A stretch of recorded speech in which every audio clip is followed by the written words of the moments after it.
Hello everybody, Luke, and I'm back again with another review. Today I am reviewing Peter Pan and Wendy. It is the new movie on Disney Plus. It just came out this weekend, so what can I say about it? Now, I haven't seen every single Disney live-action movie, but I have to say, with confidence, this is probably gonna be one of the worst ones.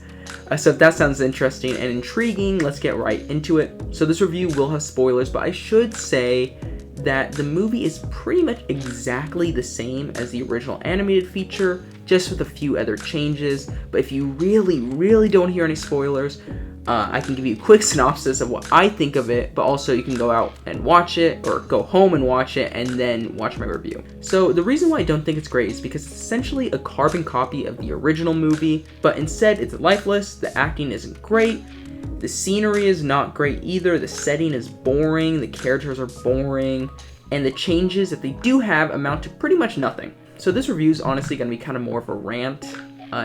It was pretty bad, I really didn't like it, and it kind of makes me question the future of Disney and these remakes, and honestly why they even make it. I know everybody always talks about this, especially with ones like, you know, The Lion King. Why would you watch this really soulless and lifeless film when you could just watch the beautifully animated original, which is way better? And the same kind of goes for this as well.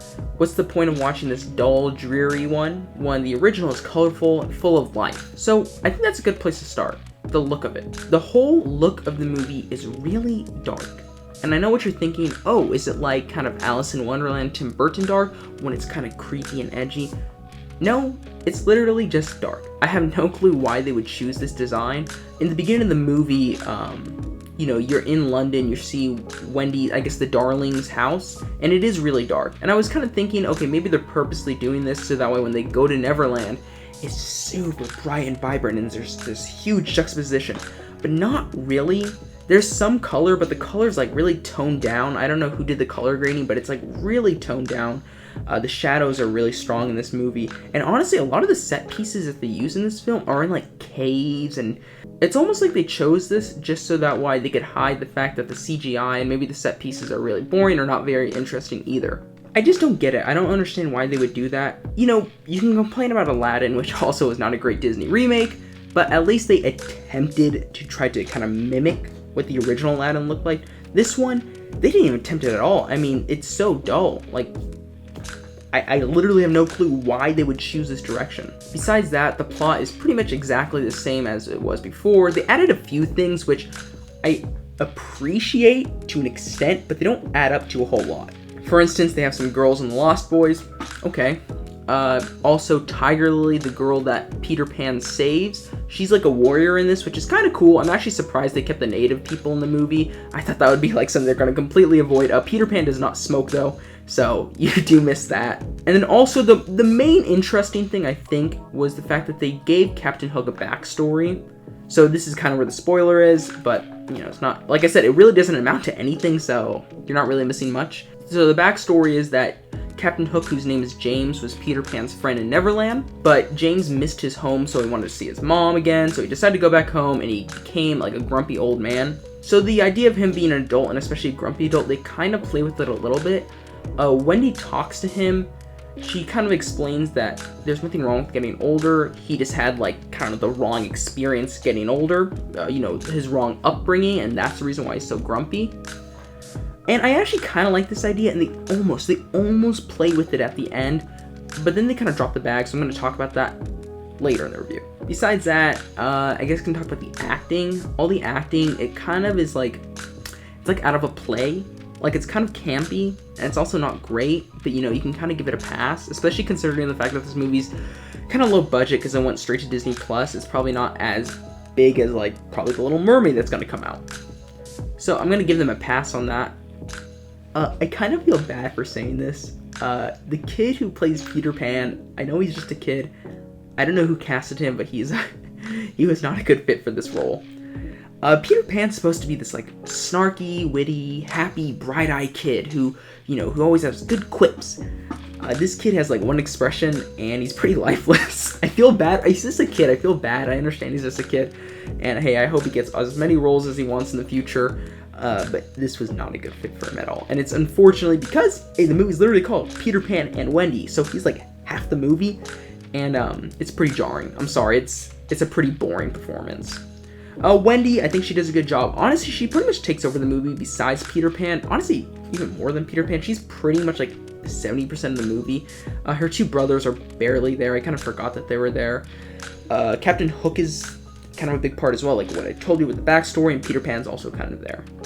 I wish I could talk about the plot, but like I said, it's exactly the same as the original. But going back to that idea of Captain Hook and how he said I was going to talk about it later, this is when I'm going to talk about it, so more spoilers. So the one thing that they do change in the movie is that the Lost Boys and the Darlings, the kids, they actually do go back home, and all the kids actually do stay with them. All the kids except for Peter Pan. And this is like, it's like with the movie, I'm like, oh, I kind of see what they're doing. I could kind of appreciate it. And then they just give up. Like, I don't know why they would do this. So, Wendy is talking to Peter Pan on the roof because Peter Pan is kind of crying because he's afraid to leave Neverland, which makes sense. His whole thing is that he doesn't want to get older. And Wendy tells Peter Pan, she says, listen, that's kind of part of the journey is getting older, but that's part of the adventure. It's fun. Peter Pan goes back home. I don't know why. It makes no sense. I understand that maybe Peter Pan would be scared of growing older, especially because now he sees his friend, Captain Hook, kind of mean and old, so he would understandably be scared about getting older. But even Wendy acknowledges the fact that he grew up like the wrong way, and that you can grow up to live a long, happy life. That lesson, Peter Pan learned 0 lessons in the movie, just went home. I mean, he's kind of nicer to Captain Hook at the end of the movie, but besides that, it would have made more sense if he, stayed in London and he got older and he learned that growing up is not a horrible thing. But nope, he learned 0 lessons. Nothing. 0. I guess that's like how I feel about the whole film, is that there's some ideas I'm like, that's kind of cool. Like Tiger Lily being a warrior, that's kind of cool.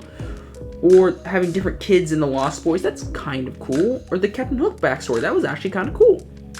But all 3 of those things amount to nothing. The plot is still exactly the same.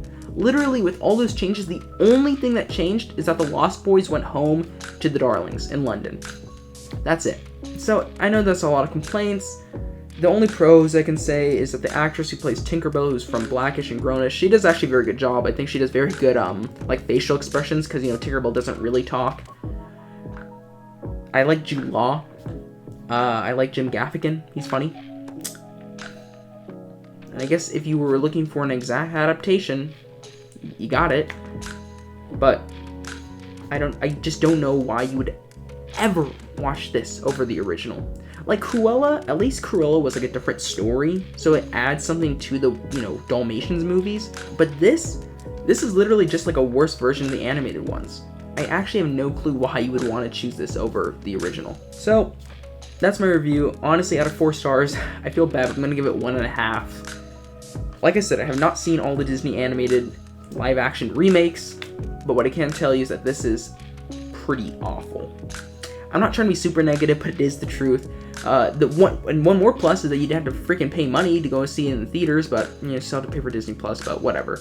That's the review. You don't really need to see it, just stick with the original. And there you go. I hope you liked the review. If you did, please subscribe, please like the video, and I have some other things right here, like another video or my channel button, so check that out. Thank you so much, and I will see you all next time.